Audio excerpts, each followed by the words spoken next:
Светот се менува брзо, новите технологии воведоа големи промени во бизнис секторот, па некои професии кои биле вообичаени и многу популарни порано, денес повеќе не постојат. А кои се тие? Ајде да слушниме во продолжение. Не само што не постојат, туку за некои работни позиции повеќе ми не знаат ни додека некогаш постоеле. Еве кои се тие. Чукачи на прозорци. Оваа професија била многу популарна во Велика Британија и Ирска. Во некои области постоела до 1970-тите. Луѓето кои се занимавале со оваа професија, секој утро тропале на прозорците да ги разбудат луѓето. Значи моделе бам, бам, бам за да го разбудат.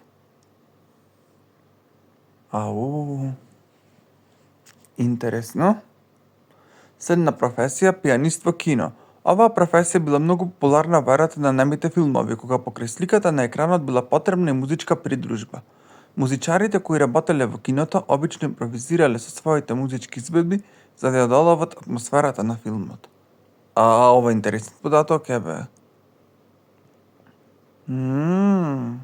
Значи надела музиката на Па јас колку што знам, значи неин филм е само со музика, да не збораш.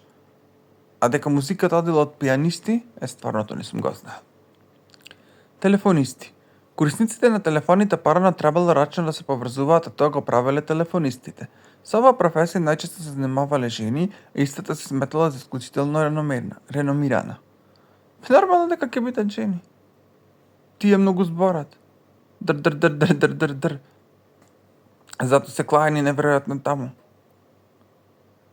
И било многу важно жените да бидат високи за да можат да достигнат до приклучокот. Стварно интересно. Ова бе. И ова работа барала прецизност, бидејќи со само 8 секунди требало да се прифати повикот и да се пронајде вистинскиот приклучок за поврзување на повикот. Бе, мала временска рамка имале за тоа. Читачи на фабрики. Понекогаш во фабриките постоеле луѓе кои гласно ги читале весниците или книгите за да ги забавуваат работниците. Овие луѓе биле исплатени од парите на работниците. Со појавата на радиото, оваа професија почнала да исчезнува. Ова ти како приказни некој да ти раскажува или како да си слушаш вести? Значи, само што го гледаш чајко до тебе. Слика има и тон има, што би се рекло. Човечки калкулатори. Пред да се појават првите компјутери, постоеле така наречени човечки компјутери. И покрај тоа што жените често биле потценети во историјата, оваа професија била почеста кај жените.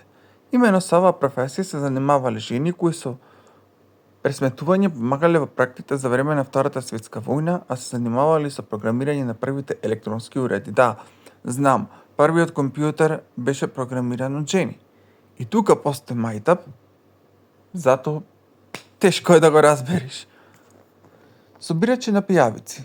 Овие луѓе се занимавале со собирање на пијавици за медицински цели. Често пати ги користеле сопствените нозе за да ги привлечат пијавиците.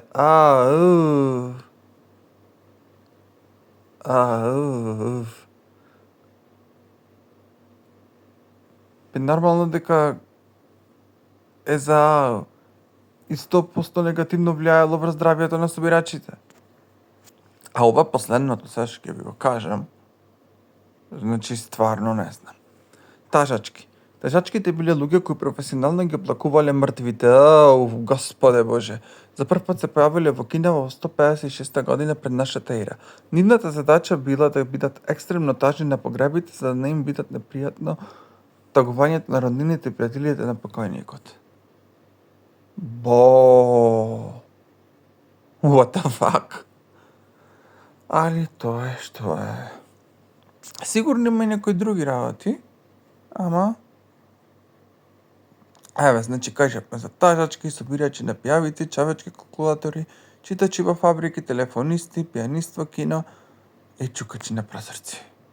Ама последната е најчудна.